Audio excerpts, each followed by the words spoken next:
And if this is your first time giving your mind a little love, I have a few goodies for you. First, don't forget to subscribe so you never miss an episode.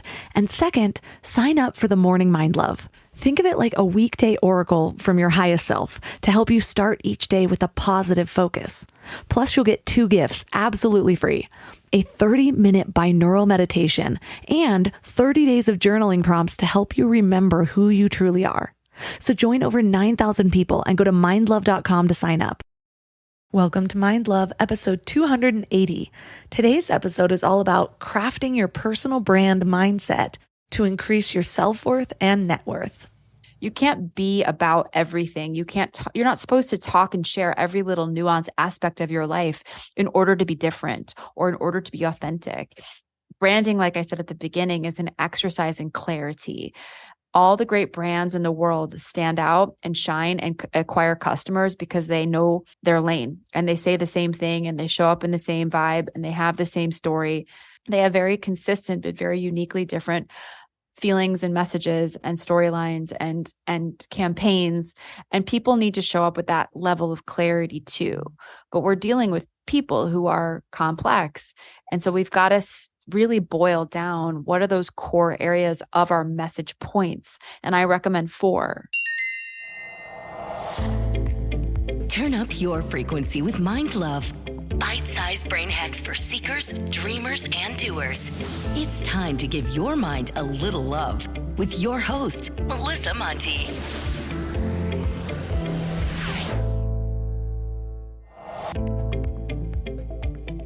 If this is your first time giving your mind a little love, don't forget to hit the subscribe button. Mind love is a habit, and the more you give your mind that love and intention, the better you'll feel about yourself and your life.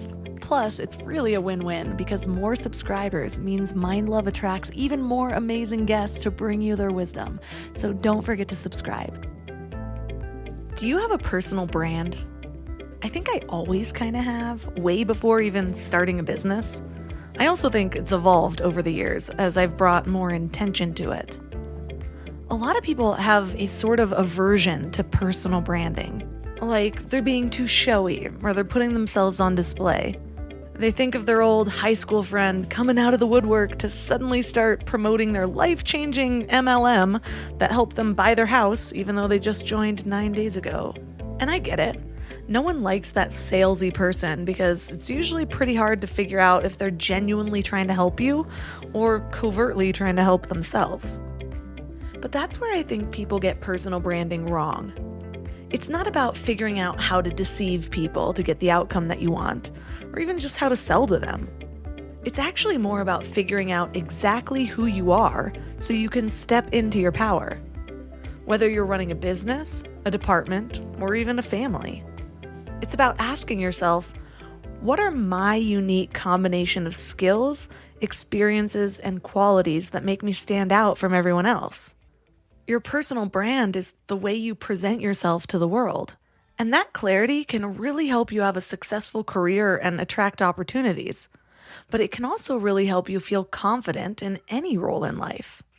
I've had a philosophy for like 25 years that people tend to take things the way you present them.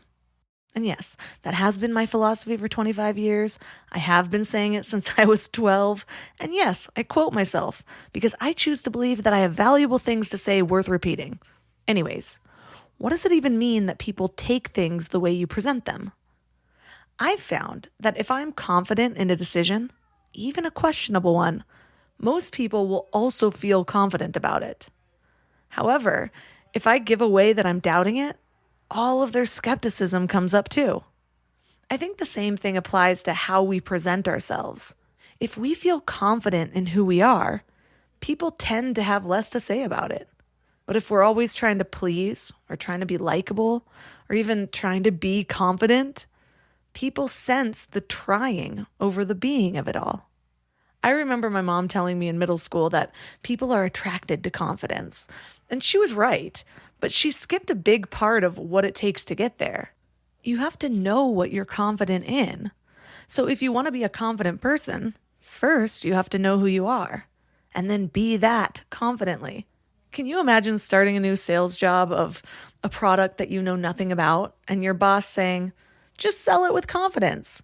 And you're like, wait, I know none of the specs. What does it even do? And I'm not even sure how to pronounce the name of it. Well, that's how most of us are presenting ourselves. We've spent a lifetime buying into everybody else's ideas of success or cool or beautiful or pretty. And because it all came from outside of ourselves, we can't stand well in any of it. And then we go out and try to be confident. It doesn't work. Well, that's what personal branding is all about. It helps you to position yourself as valuable because it starts with getting really clear about what your unique value is. And once you really know what that value is, that confidence comes naturally. So how do we figure out our unique value? Well, that's what we're talking about today. And after 5 years of podcasting, I'm doing the work with you guys. It's my mission for 2023 to get really clear on my personal brand and the Mind Love brand. So we'll be workshopping together. Our guest is Jessica Zweig. She's an award-winning entrepreneur, personal branding expert, and the founder and CEO of Simply Be Agency. And she's the author of Be, a no-bullshit guide to increasing your self-worth and your net worth by simply being yourself. I actually bought this book about a year ago, and so it's really exciting to be doing this interview now. She works with people to help them grow on and offline by leveraging the most powerful marketing tool on the planet, authenticity. So 3 key things we will learn are how to pinpoint your unique value proposition, how to gain inspiration from what people are already doing without falling into comparison or copying, and how to use the personal brand hologram to present yourself in the most powerful way possible.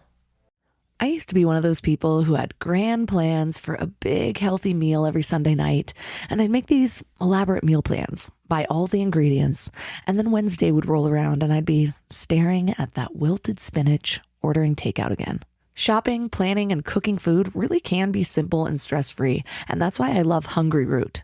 Hungry Root takes stress out of mealtime by filling your cart with personalized picks and planning your week of meals, getting smarter with every order. With over 15,000 recipes to choose from each week, many ready in just 15 minutes or less, it's so perfect for those nights when you have no energy left. What I love most is their smart cart technology. It actually learns what I like and what I will actually cook. So no more buying ingredients for recipes that I'll never make. Everything that shows up, I actually use. They screen out over 200 additives, including high fructose corn syrup and artificial sweeteners, only high quality meat and seafood with no hormones or antibiotics, and they carry brands like Vital Farms and Ithaca Hummus that I already trust. The time I've gotten back has been incredible. Instead of spending Sunday meal planning, I'm doing things that actually matter to me. Take advantage of this exclusive offer. For a limited time, get 40% off your first box, plus get a free item in every box for life. Go to hungryroot.com/mindlove and use code mindlove. That's hungryroot.com/mindlove, code mindlove, to get 40% off your first box and a free item of your choice for life. hungryroot.com/mindlove, code mindlove. No one knows your business better than you. So who better to create your website than, well, you. Wix's website builder puts it all in your hands. Create a beautiful website just by talking with AI or choosing from thousands of templates. Customize every detail with simple drag and drop tools and get everything you need to start running business your way. Build more, think bigger, and do it all yourself on Wix. Go to Wix.com. Wherever you go,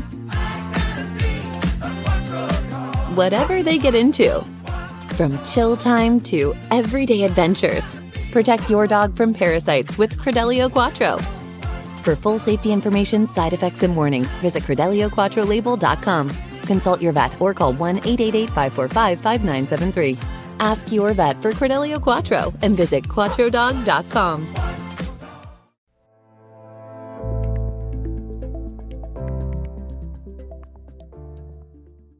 And now let's welcome Jessica Zweig to the show. Thank you for having me, Melissa. I'm so happy to be here. So what inspired your book around this idea of a new way to look at personal branding?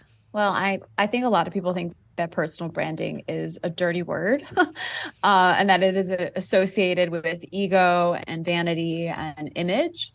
And I had built my personal branding agency, Simply Be, really around the premise of of the opposite. And that was working. I was really scaling my business. I have been scaling my business really quickly ever since I started it 6 years ago. I created a formula on how to brand a person, which is an interesting endeavor in and of itself, because branding is an exercise in clarity, and yet people are complex. That was step one. Step two is, how do you create authentic depth online in a very short amount of time and really provide the ability for people to pierce through a lot of saturated noise. And so anyway, I created a system. I created a trademarked methodology that is now proprietary, and it was working for all of my clients. And I said to myself, I don't think this should only belong to people within my agency that, can afford to hire an agency, but everyone should know how to tell their story online and get seen and known by the right audiences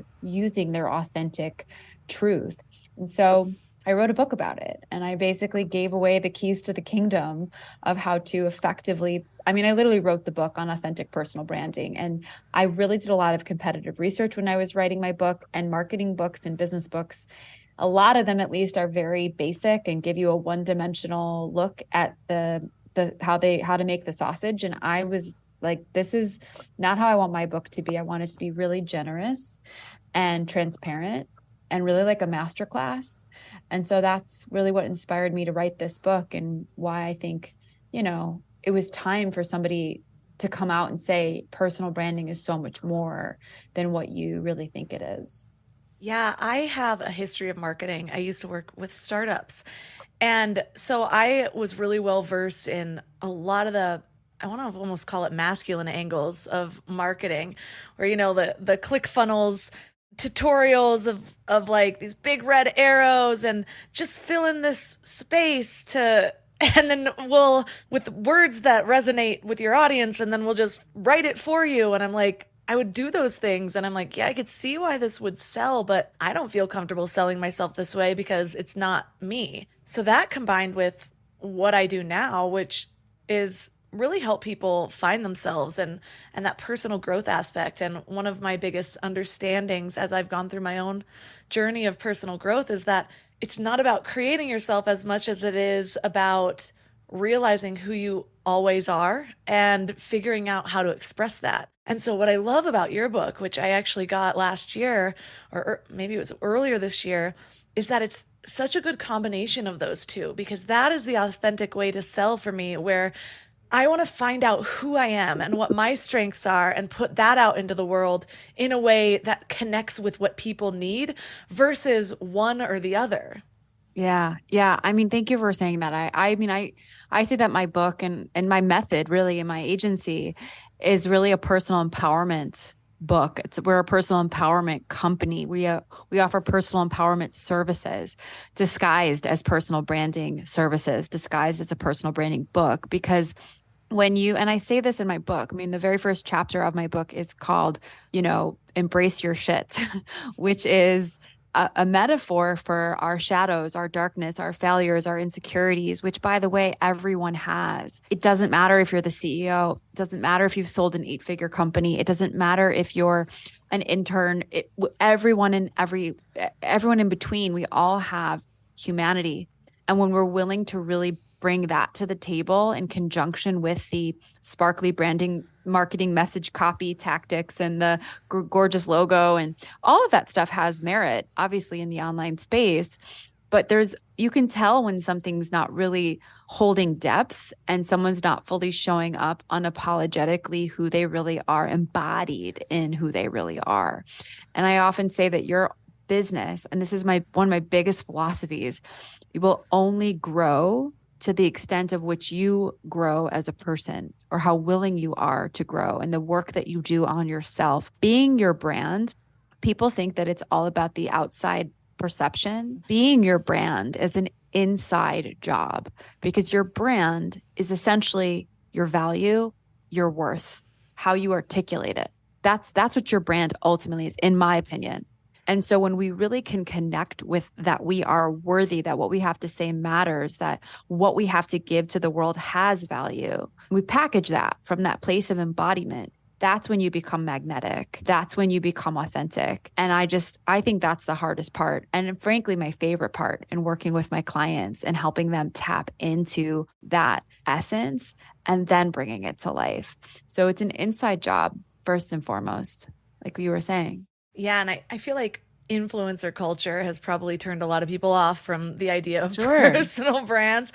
But when I look at it through the lens that we're discussing now, I can see why some people feel odd about putting out this new idea on social media. I'm thinking back to me when I first had ideas of starting a company online, and I didn't necessarily feel comfortable putting out certain types of content because I wasn't living it yet. And so, of course, I felt weird pushing it out to my friends who I'd just been maybe doing coke off a toilet with the night before, and I'm like, here, now follow me in my yoga journey. It took a while for me to really embody what I wanted to teach. And then now that I'm doing that, then it makes perfect sense when I'm putting out things online. My friends and family know me as that person as well. So it feels aligned. It doesn't feel like I'm all of a sudden hawking something that I shouldn't even be holding, Yeah.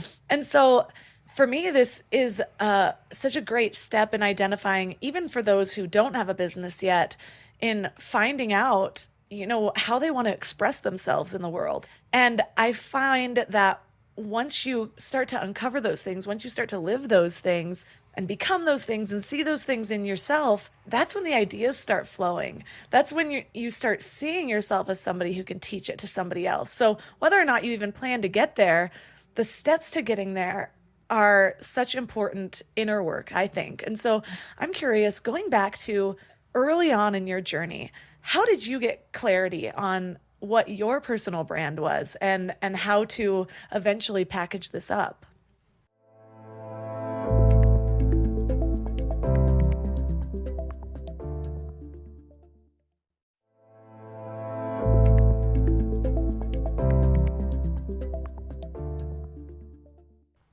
Well, I feel like we could trade a lot of stories, Melissa, because for the first chapter of my career, I was a party girl. I was running a magazine in the city of Chicago. I would never call myself this, but people equated me to like the Carrie Bradshaw of Chicago. Like I ran an online female magazine covering the city, restaurants, nightlife, relationships, fitness, beauty. Like it was this really popular online lifestyle guide to Chicago for women. And I was the founder. And I ran this business for 7 years, and it was my first business ever. I was, 26 when I started it. I was 33 when I walked away from it. And we were very popular. We were sparkly, and everyone thought we were so successful and cool. And we were invited to every party, and I was hosting parties, and I got emails daily from young girls that wanted to come work for me. And I was riding high on my own supply of being this like it girl in Chicago. And on the inside, we were broke. I couldn't afford to pay my phone bill. I was drinking 6 nights a week. I was getting super sick from chronic sinusitis because my body was so inflamed. I ended up contracting an autoimmune trigger from it. I had a toxic relationship with my business partner. I was chasing narcissistic men who were like abusive, and I just didn't have any sense of self or security and confidence, like true confidence. It was all, I hated my body. I tortured it with like all sorts of eating disorders. Like I was like a fucking hot mess. And yet everyone thought I was like killing it. And it took a real true life breakdown for me, like a true on full on nervous breakdown, emotional, physical, nervous, spiritual, financial breakdown, where I couldn't get out of bed for a month to really see my own side of the mess that I had created to motivate me to change my life. And what ended up happening was I walked away from that business. I divorced my business partner. It was very messy. I ended up leaving the business, cutting a lot of people out of my life, taking care of my half of the debt, like asking my boyfriend at the time, who's now my husband, to bail me out, my parents to bail me. I had to reckon with like a rock bottom. And as I started to come through the other side of that, which by the way, took me about 2 years, I started to talk about it. I started to tell the truth of my life.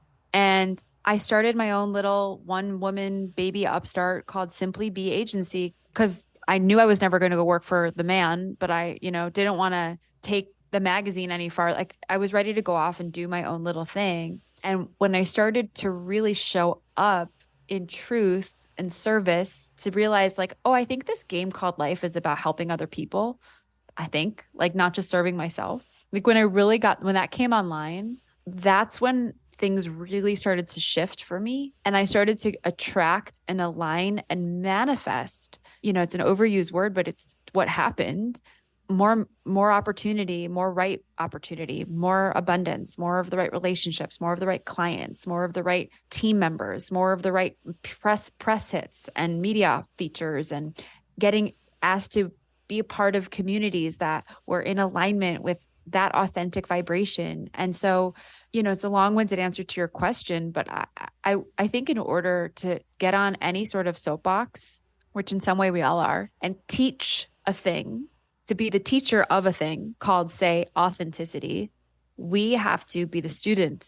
We have to understand what it's like to be on the shadow side of the thing that we're teaching, so that we are integrated. And I couldn't dedicate my life and my message to authenticity if I didn't have a real dark, deep journey within authenticity. And so that's really where Simply Be, my business, came from, was this idea of what would it look like if I really was fully myself? I didn't hide anything. I didn't bring any shame to the table, and really showed up with that message of learning and take the wisdom that I have had the, experience of gleaning for myself and use it to help other people. Like that's when the whole game changed for me. And so that's really at our core what we help our clients attune to, and give them the confidence and the strength and the cheerleading and the team to like do it too. And that's really when I started growing my business to 7 figures and got the book deal and the platform expanded. Like we think all of that stuff comes first, or that's the goal. And I'm like, I don't care about any of that stuff today. I want to be myself. I want to live in alignment. And I would love to hopefully dedicate my life to helping other people do that too, like plain and simple. What used to hold me back was that I would see people sharing inspiring stories, and it would even be something that really resonated with me, things that I struggled with as well, whether I was still struggling with them or had in the past. And what I saw was that the people were fully on the other side. And I thought to myself, well, I have to get fully on the other side in order to start showing up as that person. But what I love about your story is that you were having a breakdown and then you started this little agency. And I'm sure a lot of the growth happened after that agency. Your story is different now than it was right then. And I will say, I think I held myself back a little longer than this version of me would have. But now looking back, I was still in so much of my shit when I started Mind Love, when people were already saying, thank you for sharing your story. How did you get to where you are? Now I look back to that person 5 years ago now, and I'm like, oh my gosh, how far I've grown since then. Like, and so I think it's just a lesson for people when they think I still have so much work to do before anyone would want to listen to me, that you only have to be one step ahead, and you already are, no matter where you are. Just the awareness that you need to do some work, or that you have a struggle that you've maybe taken one step through is further than a lot of people are. And you have plenty of people that you can show up for and teach. Yes, I love this. And I just want to say that I don't think that there is a person, quote unquote, on the other side. Like if you look at all of the famous people, the people you admire, the thought leaders, the spiritual voices, the famous authors, the 7, 8, 9-figure entrepreneurs you want to aspire to be like, everyone's in the middle of some shit. No one has got it all figured out. And in fact, some of the people that have the most polished looking front have the most disasters in the back. I learned that firsthand.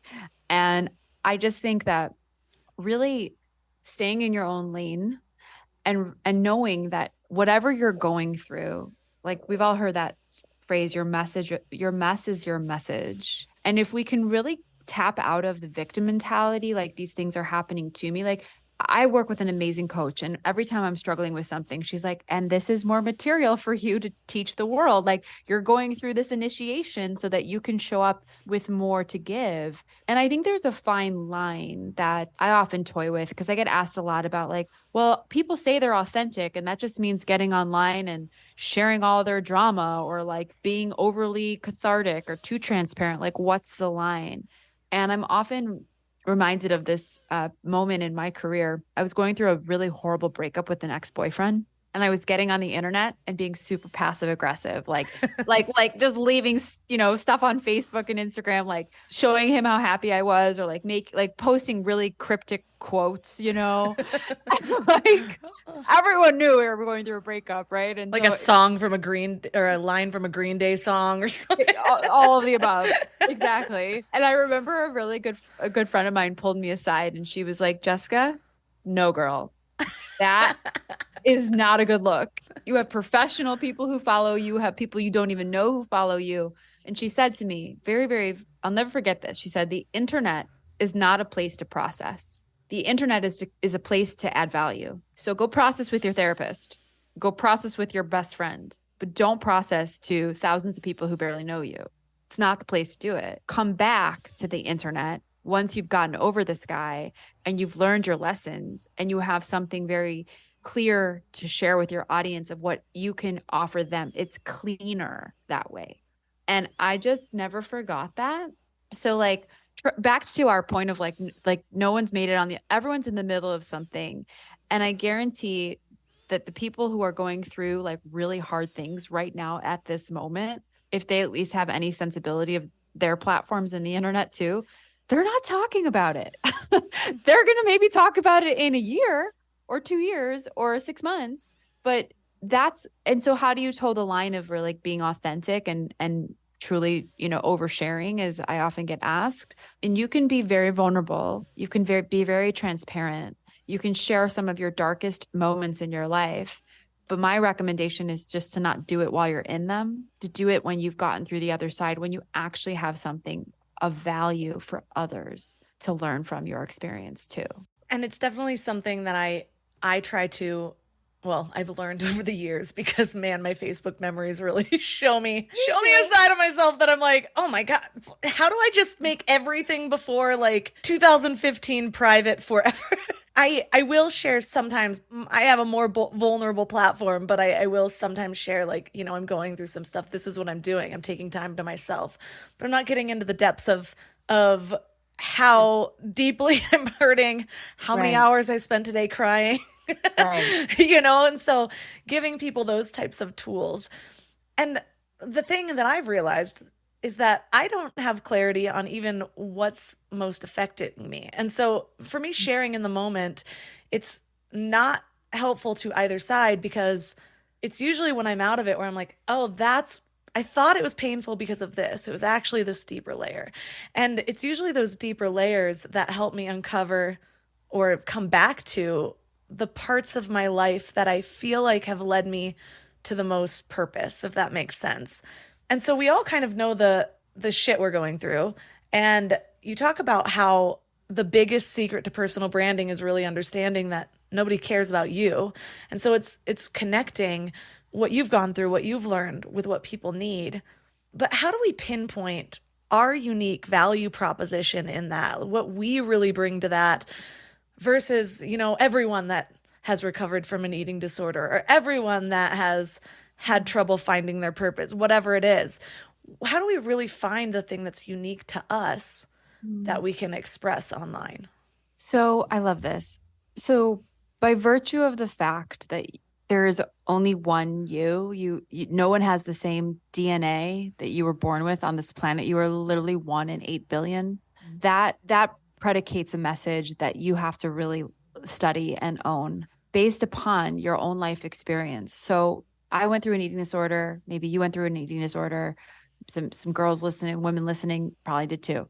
Every single one of us had a different journey to get there, based on our parenting, based on our schooling, based on our friend group, based on the messages we receive from our grandparents, the media. Like, every single one of us is going to have a different reason, and therefore a learning and a lesson and teaching, because we have unique DNA, completely different life paths. And that is a journey in and of itself to really be with.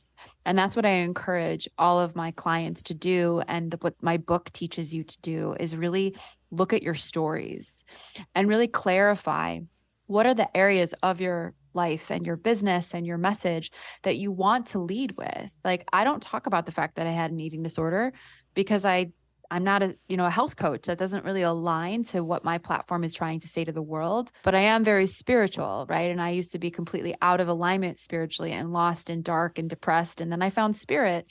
And that's a huge part of my message, in conjunction with, say, my female entrepreneurship, my leadership, my passion for personal branding. You can't be about everything. You're not supposed to talk and share every little nuanced aspect of your life in order to be different or in order to be authentic. Branding, like I said at the beginning, is an exercise in clarity.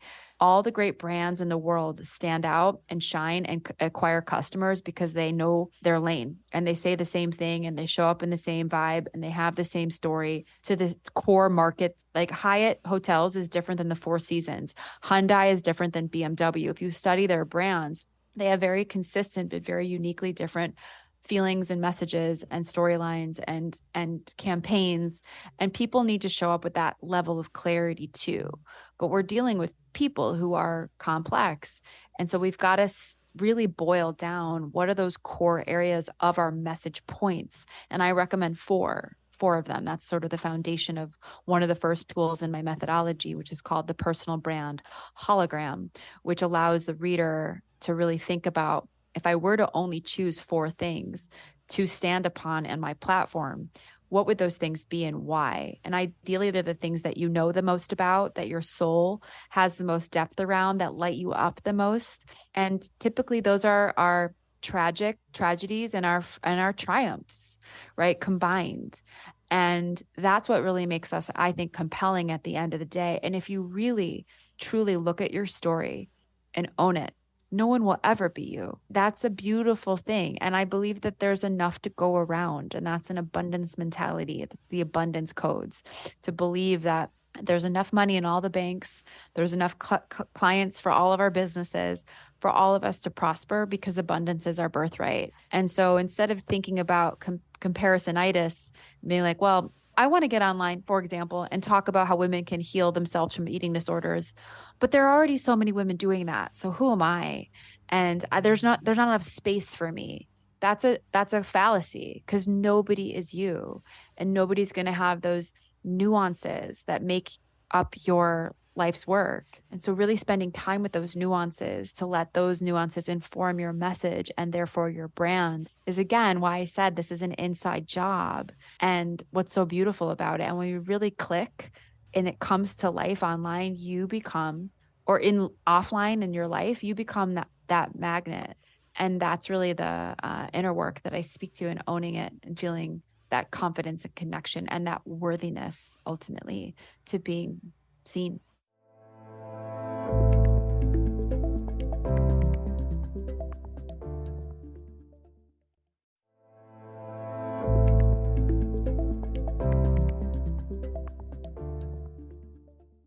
Yeah, it took me a long time to see that all of the beliefs that I was holding that felt so real, that felt like they were valid, that were holding me back, were just these limiting beliefs. And yeah, I could convince myself that all those are real today. And I have multiple parts of my journey. When I had a baby, I didn't expect that I would actually have to break through a bunch of limiting beliefs again, because all of a sudden I'm like this mom covered in spit up, and like a few months before I was living in LA, and I was going to an office and dressing like a boss, and now I'm like, I don't know if I've changed my pants in 4 days, and I'm covered in spit up, and I'm like, who is this? Like, and so I had to ask myself, like, is this a sign? Is this a shift that this should be my focus?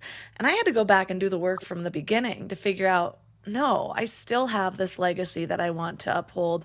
I still have this innate desire to help people and teach people. And so when I allowed myself to actually really lean back into that, I could feel my energy coming back. I could feel myself showing up as a mom even better.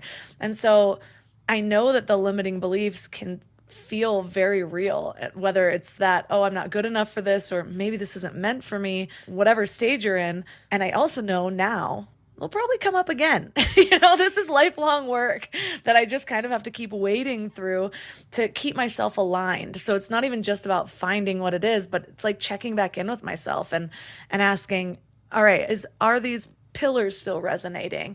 How do I feel about the direction my business is going?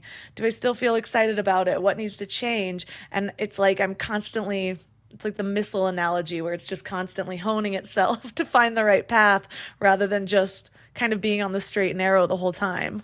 I mean, there's an exercise in my book, I think it's in chapter 4, where I introduce the fear versus love manifesto. And self-limiting belief is rooted in fear, right? Fear and love are the two great polarities that we have on this planet, and lots of things manifest and show up. Fear has many faces, right? And love has many faces. Fear shows up as insecurity, jealousy, competitiveness, scarcity, ego, aloneness.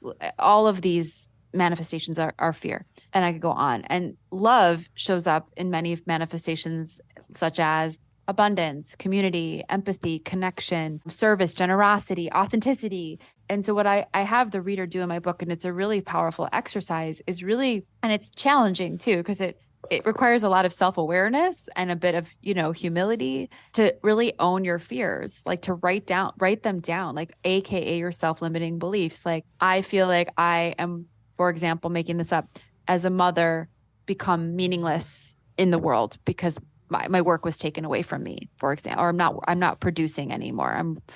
I've got spit up all over me. I feel like if I show up as a leader in front of my team and cry, they're going to think I'm a weak leader and lose respect for me. Okay. Another self-limiting belief is I don't have enough space in my life to be a fully ambitious woman and have a deeply fulfilling romantic life. Like that's a self-limiting belief. The exercise in the book challenges the reader to really take the principles of love and rewrite them, and to really push yourself to get out of your own way, So rewriting the first one through love, I will become an even more empathetic, powerful woman in business because I've become a mother. And this is just a season in my life that's teaching me so much more to give. And I realize that my greatest production isn't my job, but my family. Second one, I realize if I show up and cry in front of my team, they're going to have so much more respect for me because they see me as a human, and they're going to actually work harder because they see me as that real person. I know that the right man is going to fall in love with how ambitious I am, and is going to give me the space and freedom to continue to fly while also being a great partner. And even if you don't fully believe it, write it down and be with it and make it your mantra. And I put this in the beginning of the book on purpose so that we can really align to our highest, most aspirational selves, because your brand, just like any brand, should feel a little aspirational. And so we want to really anchor in to that inner work before we can craft a message around it that we step forward to embody. Does that make sense? It does. And I will say that there have been aspects of my life where I've gotten that kind of clarity, and I've had those affirmational sentences, and they do feel fake at first, but through the repetition, they become my expectations. So not only do I, for example, with men, stop even entertaining the idea of bringing in a man that's less than this new expectation for myself, but there have even been times where my current situation has transformed because of the way that I'm showing up in it. I mean, I've been married almost 8 years now, and I am blessed to have a really amazing relationship and a really supportive partner. But I mean, we're married, we have our issues, and I'll just kind of call these things in, and I'll show up differently, and then he'll show up differently, because we are feeding off each other the whole time. And that's just a relationship example, but that's how the universe works.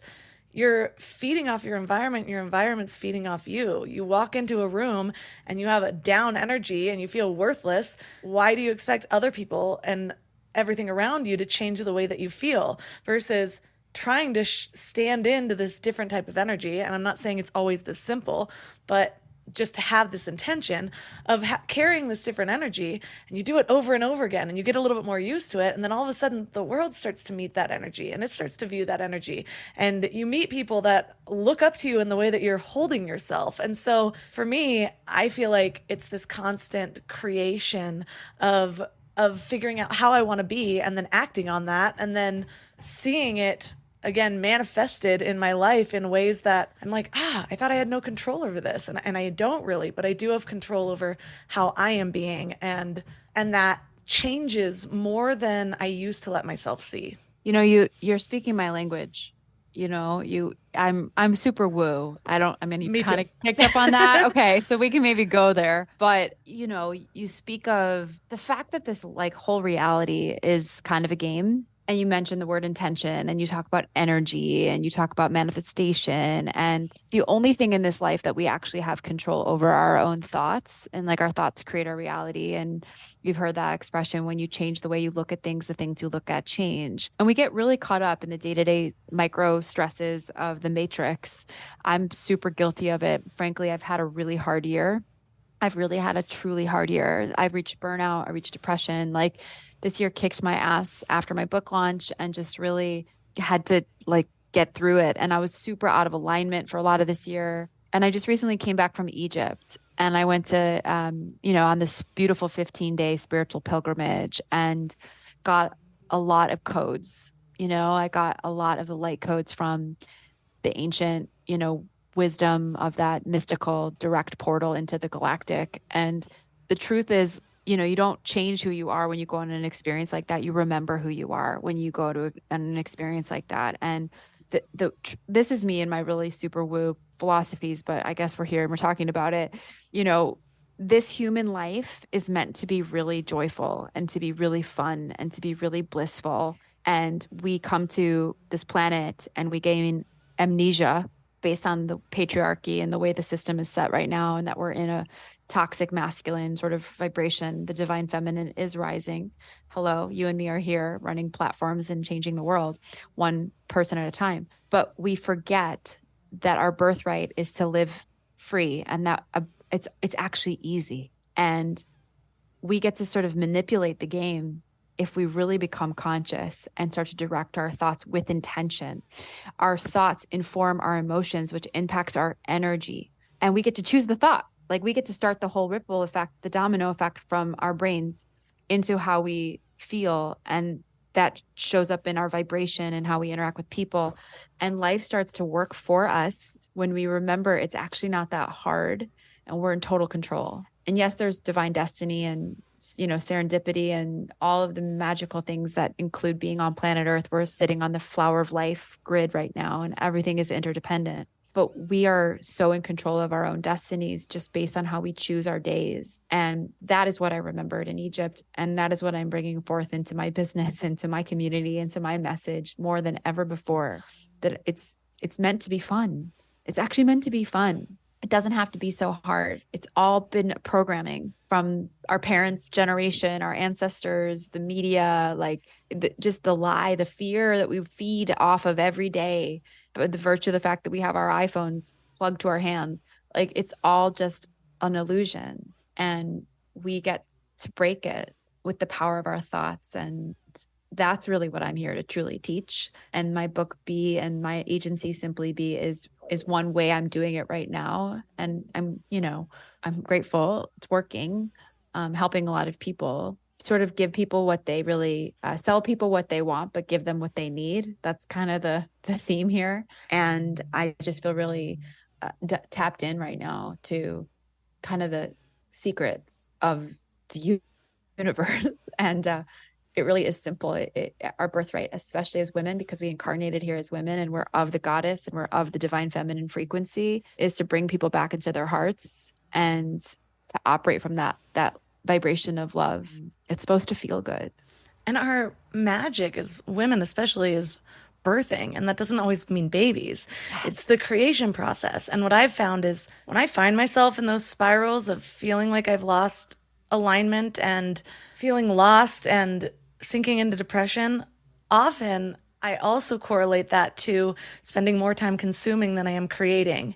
And it's such an easy trap to fall into. You're sitting there scrolling, especially if you are in the breastfeeding stage, which I have to go into. So I'm already making plans for this, but I'm just scrolling and then I'm wondering, oh, why? Why am I suddenly comparing myself to everybody else? Why am I suddenly feeling like I'm less than? Why am I suddenly feeling like I can't produce? And it's like because I'm showing myself that I'm not, and all I'm doing is spending time in other people's lives versus being really present in mine. And what I love about, you mentioned it earlier, the personal brand hologram framework, is it's really about getting clarity on those 4 aspects of yourself that you want to lean into. And this is something that I feel like I could have done better when I launched Mind Love, which is ironic because I worked in marketing. I knew I was always telling people, niche down, but for some reason it's so much harder to do on yourself. I find like there's 3 types of people: the people who know what they want to do from the get-go. That's my husband. They're rare, I think. Then there's the people who can't find anything. They're like, well, I don't know what I would teach. And it's probably right there. Everybody else can probably see it, but you can't. And then there's people like me who I had too many interests. And so narrowing it down to which one I was going to focus on, it's like I didn't want to let go of any of the strings. And so somehow I was fortunate enough to launch Mind Love because I did have a background in marketing and I used all my tactics for growth. Even though I launched it pretty broad, it did take off. And so I spent a while before I launched any courses or anything like that, kind of in that broad space. And so now that I'm getting super clear about my life and my business and what I'm doing next, I'm going back to your book and I'm going through these exercises, I'm like, what are those 4 things? Because my social media is all over the place. My podcast still does really well, but I could do better in some of the other areas of my business. And so how do you recommend people get that clarity on those 4 main areas so that they aren't so spread thin and all over the place? I love this. So a great starting point is to ask yourself, if I could only talk about 4 things, actually, let's start with 6 to 8, because that's hard for people. 6 to 8 topics to the day I die. Like if someone were to say to you, Jessica, Melissa, from this moment forward to the end of your life, you can only talk about 6 to 8 topics. It's like someone came and waved a genie wand and that was like your journey. What would they be? Write them down. Obviously, it's going to be, like I said, things that you love the most, that you know the most about, that light you up the most, that you could talk about endlessly. And perhaps it's your craft. Maybe it's your family. Maybe it's about your passion for travel. Maybe it's your stories of raising your family. Maybe it's your endless recipes and how much you love food and cooking. Like, just don't limit yourself. Well, limit yourself to 6 to 8. And then you want to look at that list, because here's why the question is the question.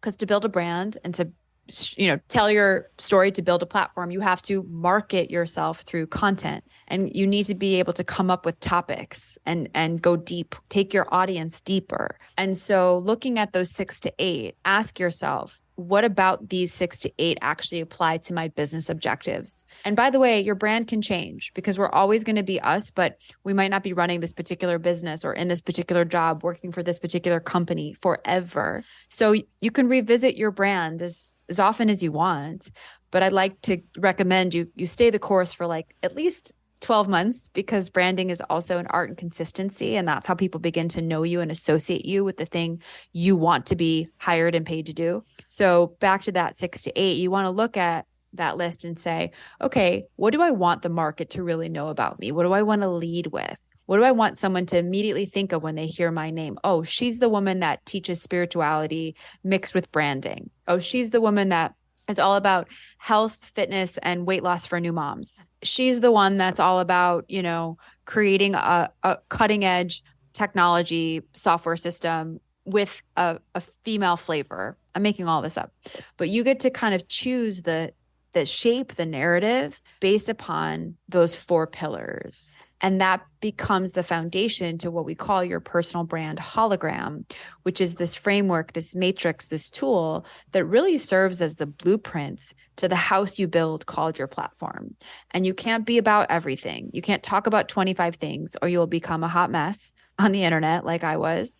But you can't just talk about 1 or 2 things because you'll become noted and boring. And so we have found that 4, for whatever reason, is a sweet spot for clarity equals depth. And so that's how I would start that process and really work with people. Like you can call Simply Be, you can call your best friend, but like get a second opinion on like how you get perceived so that you really feel very clear and confident in the message you're presenting to the world professionally, because it is for your business, but you want to be you at the same time. And so maybe that traveling and cooking aspect of your message belongs in how you show up because it's endearing and relatable and it might connect more to your audience. So it's all on the table, but really challenge yourself to get specific and clear and align it to your business objectives at the end of the day. I was working through some of your exercises and I was drilling some of mine down, and what I've spoken at conferences about podcasting and podcast growth. I've also spoken to universities about really overcoming struggles, I guess it is. And so that's where I always kind of teeter. I'm like, is this mindfulness? Is this the power of the mind, or is it overcoming struggles? It's kind of all of them. And then spirituality. So it's like podcasting, marketing, spirituality, and maybe mindfulness. And so I'm figuring out the way that I can put those together, because the way you lay out your hologram is it's not just I go and do a marketing post. It's not just that I go and post about podcasting or about spirituality. It's like adding those together, seeing where they overlap. Like, how am I using my spiritual growth in growing my podcast or in overcoming struggles? How am I overcoming struggles while I'm growing my podcast? How am I marketing my podcast while I'm launching it and also bringing in the spirituality aspect to it? And so I'm thankful because I'm about to launch one of my podcast growth courses that's been in the works for a while. And it inspired me to add a whole new module, because I'm like, why do I have all these things about finding your purpose in a different course? Whereas that's so relatable to figuring out what you want to podcast about and overcoming the limiting beliefs, because that's what ends up getting in people's way when they're trying to grow their podcast. They don't really believe that they can. And so seeing the way that once you lay this out and actually apply your hologram to it, if you're anything like me, you get ideas all of a sudden, these content ideas just flowing. And so once that starts happening, I know you bring in this idea of a brand supernova, where you bring in signature themes for consistency. How do you then apply that once we've gone through that first step? Well, you're making me nerd out right now because you're like totally following my formula and it's so good. You totally get it. And everything you just said, I'm like, chef's kiss, A+. You really cracked the code. So essentially the hologram is 4 different pillars, right? 4 different boxes that speak to topics. And you could double click on spirituality and only talk about spirituality for so long. But if you combine spirituality and podcasting, like you just did, you have more endless ideas to create content around, because your content, your platform needs to be, from a content perspective, kind of like an endless well. You know, if you want to like play the game, you look at the people who have killed it and are doing really, they've been at this game for years, decades, right? And so how do you really come up with new content to speak to that's quote unquote on brand and still takes people deeper and doesn't get boring and one-noted and samey? And so the supernova, it actually just looks like a Venn diagram where we take the 4 pillars, we turn them into circles, we overlap them and combine them. And at the center of the 3 circles is sort of, you'll choose the pillar that speaks most to your voice and to your essence, and is the theme that weaves its way through your whole entire brand experience. And that's typically not something you would sell or be an expert in or make money at. Like for you might be teaching mindfulness practices, but just in conversation with you, you're incredibly mindful. You're incredibly present. You take a beat, you breathe, you don't talk that fast. You're just like really present, and you can tell you're a mindful person. And so mindfulness might be the pillar that sits in the middle, that weaves its way through the tone, the essence, the voice of your entire brand. Not necessarily even your content, but maybe your visual branding, your photography, your colors. Like that's always really fun to play with too. But the supernova was named the supernova because a supernova is an explosion of like stardust, like when a star erupts and it creates like this endless mass, an ejection of like stardust. That's what the supernova is intended to represent, of when you combine your core passions with each other, you come up with these endless ideas and ways to talk about it. And then that becomes your podcast topics, your course concept, your video series, your email subject lines, your blog topics, your next mastermind events. Like it all comes from the supernova, which are topic and theme. It's a topic and theme driven tool, but that's all founded on the clarity that you gain in your hologram. So definitely love those two tools. That's like the art of the brand messaging that to me is the most fun part of branding. I know. I figured, I'm like, I already have this woman's book. Again, I'm in that space of alignment lately where I'm kind of, I have my spiritual practice every day. It's what I place first. The first thing I do in the morning is meditate. And as it would happen when I'm in this place, I feel like the right people come onto the podcast. So when I booked you, I'm like, oh, this is going to be the time that I suss all this out, because this is the stage I'm at with my business. And I know that my listeners hearing real world examples is going to make the information a lot more grounded for them as well. And so one of the other things that I love that you teach about is gaining inspiration from what people are already doing. But how do we do that in a way where we don't get caught into that comparison trap or accidentally just copying people? I think I love this question. I have a whole chapter in my book about it. It's called It's All Been Said Before, which is true. There's really no original ideas out in the world today, very rarely. But no one has said it like you have, because you're you. And instead of looking at the competitive landscape, and I don't even like the word competitor because it denotes a negative connotation of scarcity, but really looking at your competitors as a field, a gold mine of inspiration, and really seeing and studying like a detective would. What are they doing that is really working and really shining? What are they doing that's not working as well? What are they doing that I love? What are they doing that I could pass on? Where can I zig when they zag? This is called finding the white space. And I have you go through a quantitative analysis, which means like really looking at the metrics of their platform. So someone you admire might be like killing it on video, like they're TikToking, they're Instagramming, but they've really got nothing going on YouTube.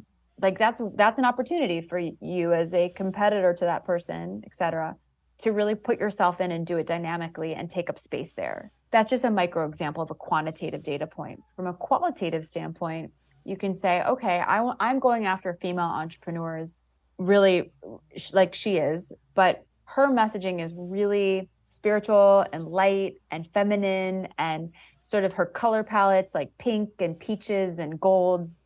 And that is psychosomatic. That is like, we process visual information 60,000 times faster than written text. So like your branding and your look and feel absolutely plays a part in your platform. So you're like, okay, I am feminine too, but I'm a little bit more rocker girl. And I actually want to go into like blacks and silvers and grays and blues. Like, and I want to have a little bit more bite to my tone. And I want to be more in your face, but like really empowered and feminine versus soft and, like empathetic or whatever. And really paying attention to the qualitative, quantitative aspects of someone's platform. When you get really, really clear on what they're doing versus who you are, you can't copy them because they're not you and you're not them. And obviously you want to use your brain and get creative around strategic tactics.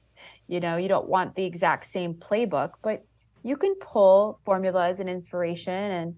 And, frankly, if you're following the right people and they're teaching, like, for example, some of my best, most successful launches and courses have been following Amy Porterfield's webinar strategy. And she teaches it for free on her podcast, if you go deep on her podcast. And I've signed up for some of her low tier marketing masterclasses. I've learned from her. I've been a student of her. I've taken her playbook, but I've made it me, and I've made it mine, and I've made it my content, my message, my service. So the tactics might be from her, but I'm nothing like Amy Porterfield. I'm teaching very different things than her. And by the way, we're friends and I love her. She's brilliant. But I'm hoping that this makes sense. When we start to really look at the competitive landscape as data and inspiration for us to zig when everyone zags and to fully show up in our own unique style, I honestly think that's really when our platforms become better, when we study the landscape.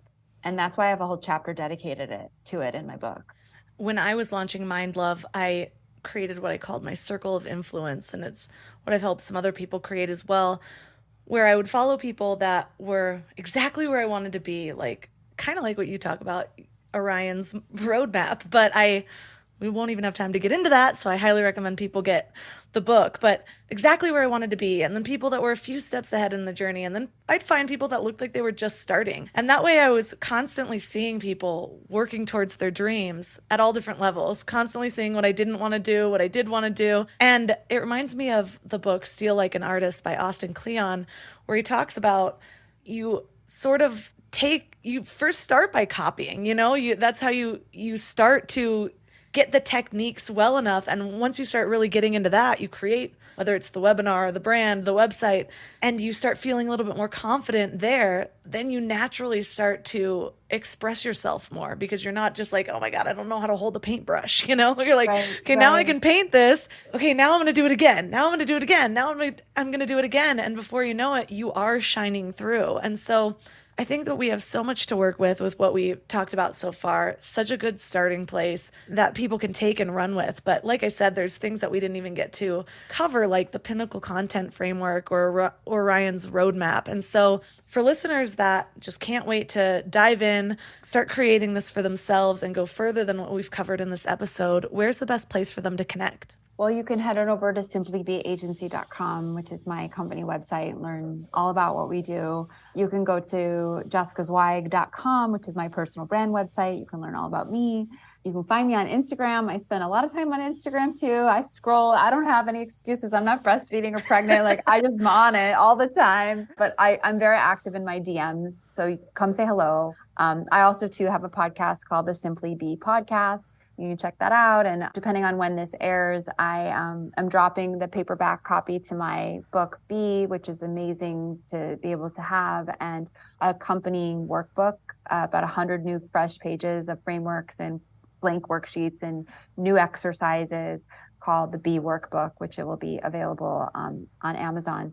And yeah, I'm hosting a challenge. I don't know when this is going to come out, but February 1st, 2nd, and 3rd, a 3-day Expand Your Brand Challenge. I'm everywhere. Come find me, come say hi, come check me out. And thank you for having me on your show.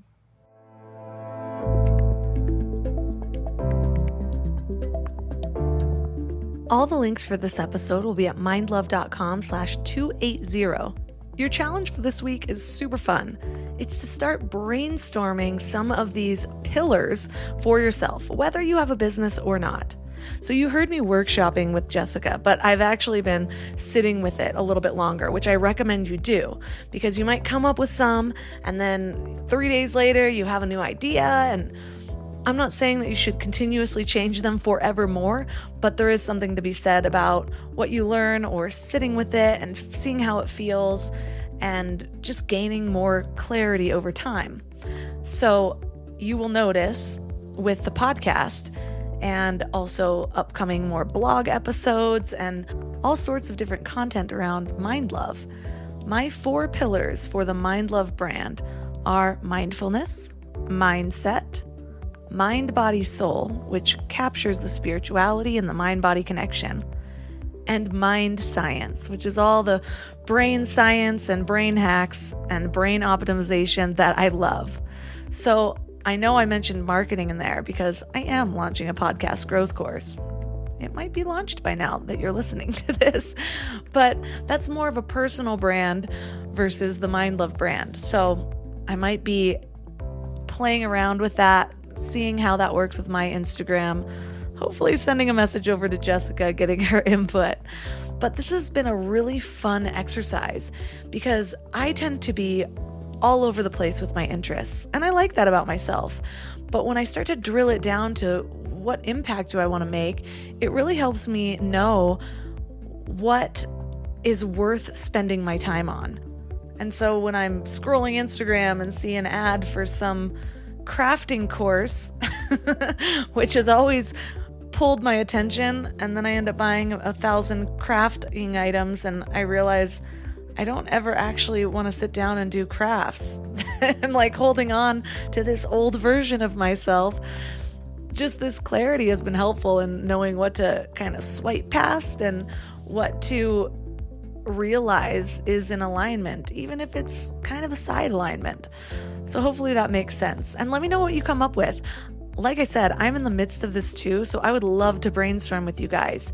So reach out to me on Instagram and let me know what pillars you have in mind, and let's talk it out. That's Mind Love Melissa. In case you missed it, Mind Love also has a brand new membership that I am so excited about. I've put my heart, soul, sweat, and tears into this, so there's a new way to engage with the content that you're learning on Mind Love. Instead of just listening with one episode, you can actually engage with the content, go through some master classes, print some worksheets, apply it to your life in brand new ways. And if you are looking to make 2023 your year of transformation, Mind Love membership has the tools for you.